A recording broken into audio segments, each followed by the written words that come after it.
Ne les laisse pas passer par toi. Sois solidaire. Reste chez toi. C'est dans les moments soyez qu'on doit bien sciencer. Ne cède pas à la peur. Limite tes déplacements. Accroître nos efforts pour un développement rapide de nos systèmes de santé.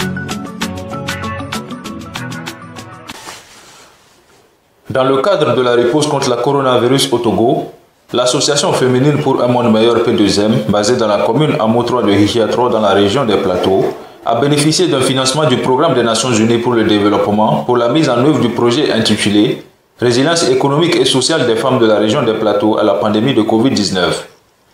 L'objectif général est de contribuer à l'effort du gouvernement dans la mise en place des mesures d'atténuation au coronavirus au Togo.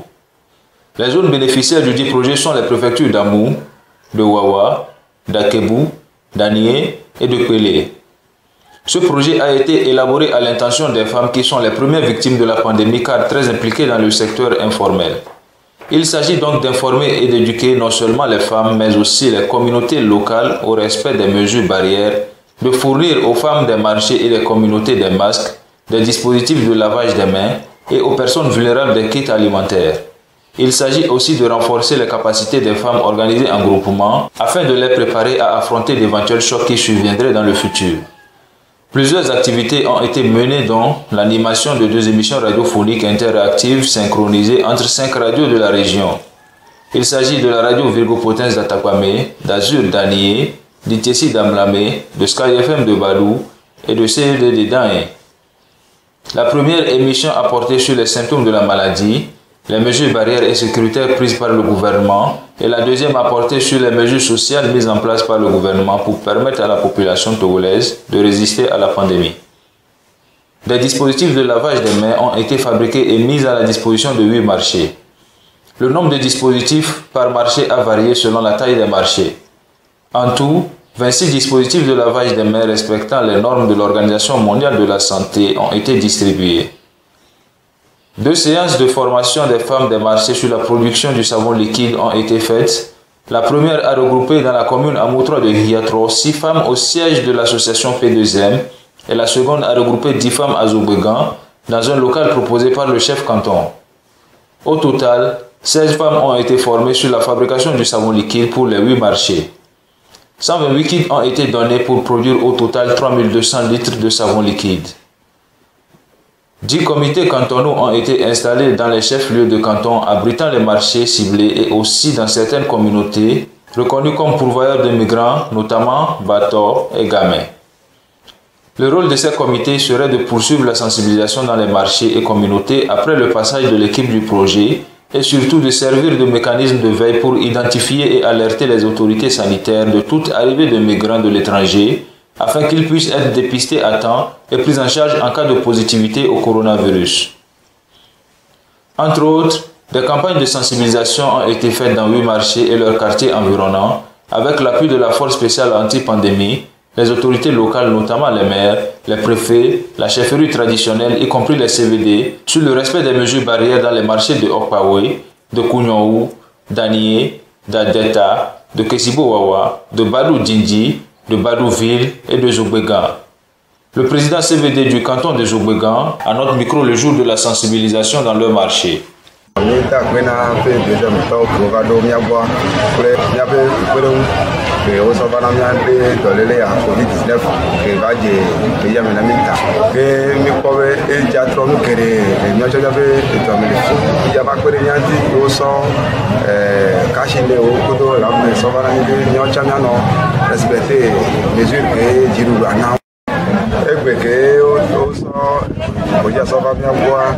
a formé un comité de suivi et le CVD a gagné membre du comité. Donc, il y avait déjà veillé dans le comité et donc, on il a respecté. Et comme il y a un comité avec de sensibilisation, et avec la passion et la couleur propre de savoir l'équipe comme actrice à haut sont arrivés voilà couleur que vous voyez donc il y a devant un comité tombé il y a veillé et noir. Une forte délégation s'est fait remarquer autour des sensibilisations dans chaque marché avec la présence des CVD, des membres du comité de gestion de la crise mise en place pour la cause et surtout des maires. Effectivement, en matière de lutte contre la pandémie Covid-19 dans la commune de Wawa, la première difficulté que nous rencontrons, c'est l'insuffisance de la sensibilisation. Il est bien vrai que beaucoup d'efforts ont été faits, mais l'évaluation à mi-parcours nous a démontré qu'il nous reste encore à faire en matière de sensibilisation. La deuxième difficulté, c'est la résistance de la population. Vous voyez, les gens, vous approchez des gens, vous sensibilisez les gens, ils ont l'air de comprendre, ils vous promettent que bon, c'est bien, ils ont compris, Paul le cache-nez devant vous. Et il suffit que vous leur tournez le dos pour qu'ils enlèvent le cache-nez. Il faut marteler encore au niveau de la sensibilisation pour que les gens comprennent que le Covid-19, ce n'est pas une blague. La troisième difficulté, c'est l'insuffisance des outils d'appui, les lave-mains, le cache-nez, que nous puissions desservir les villages les plus reculés. N'ont pas accès à ces petits matériels, mais sommes toujours restés sur nos softs. Il faille renforcer les populations reculées de ces outils de lavage de mains et de cache-nez. Nous ne pouvons que remercier l'ONG pour un monde meilleur, P2M, qui a bien voulu appuyer les efforts de la commune en venant nous aider à intensifier la sensibilisation et en dotant la population de la collectivité de matériel de lave-mains, de cache-nez. Aujourd'hui, nous avons vu que l'effort de l'ONG dans notre commune n'est pas négligeable. Ça a permis de résoudre une grande partie des problèmes que nous avons. Et nous voudrions sincèrement inviter les partenaires techniques et financiers, ceux qui pourront au besoin appuyer l'ONG en question pour qu'ils puissent intensifier ces actions dans notre commune et dans d'autres, pour que l'ONG puisse continuer ses actions salvatrices qui ne peut que sauver la population. La sensibilisation a couvert les marchés en français et en langue locale dominante de chaque marché. «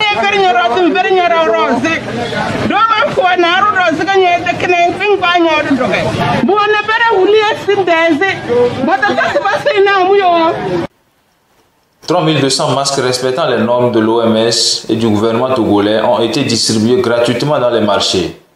Dans la distribution de ces masques, une attention particulière a été faite à l'endroit des femmes des marchés, des jeunes filles et garçons, élèves et apprentis, des personnes âgées et des personnes vivant avec un handicap. 100 familles vulnérables ont été identifiées et ont bénéficié chacune d'un kit alimentaire composé de riz, du maïs, du haricot, d'huile, du gari, du sucre et du poisson fumé. Un atelier d'un jour a regroupé à l'hôtel Le Sahélien de Hiatro des femmes organisées en groupements venant de diverses localités. Cette rencontre a mobilisé une quarantaine de personnes, dont les 3 premiers responsables de chaque groupement et les membres du conseil d'administration de l'association pour un monde meilleur.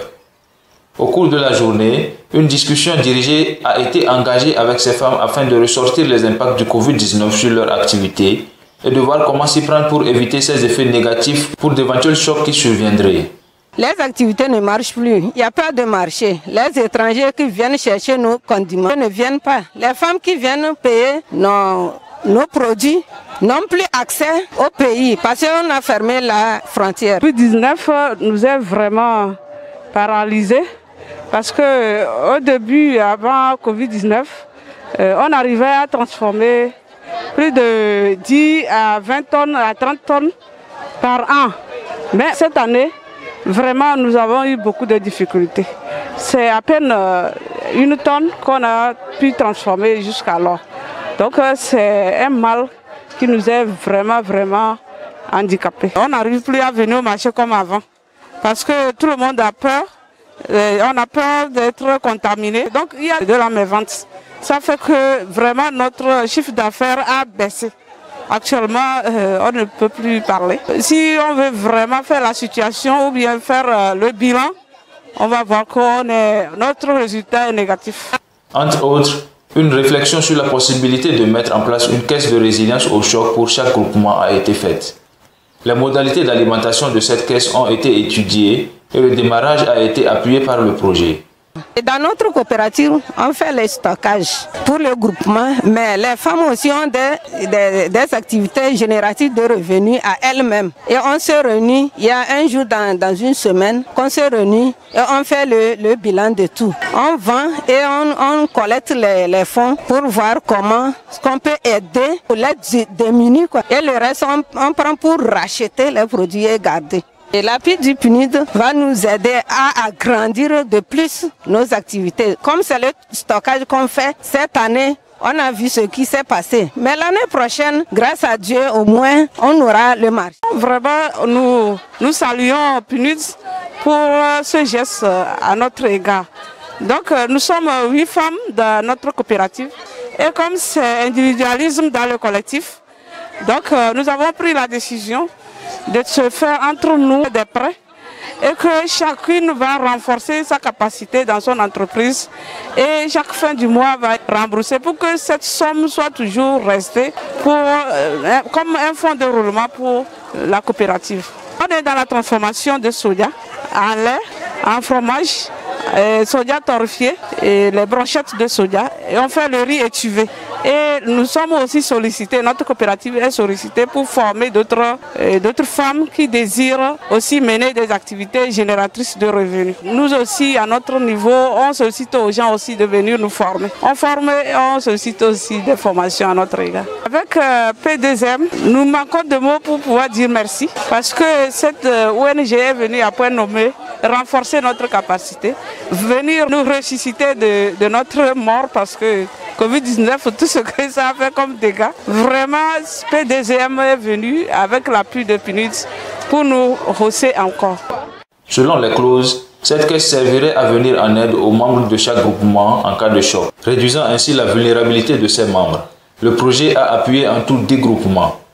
À la fin du projet, les femmes formées pourront, avec l'appui de chaque mairie, continuer par fabriquer et mettre à la disposition des marchés du savon liquide. L'appui au groupement des femmes pour le démarrage des caisses de résilience au choc permettra aux femmes de faire face à tout éventuel choc.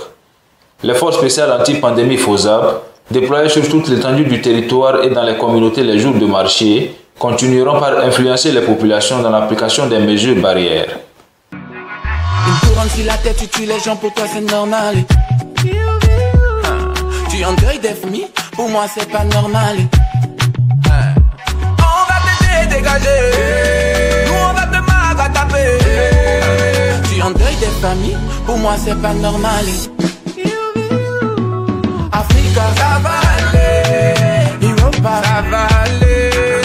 Asia, ça va aller. America. Ennemi de notre santé, c'est venu tout gâter. On va te traquer, tu vas plus nous dire.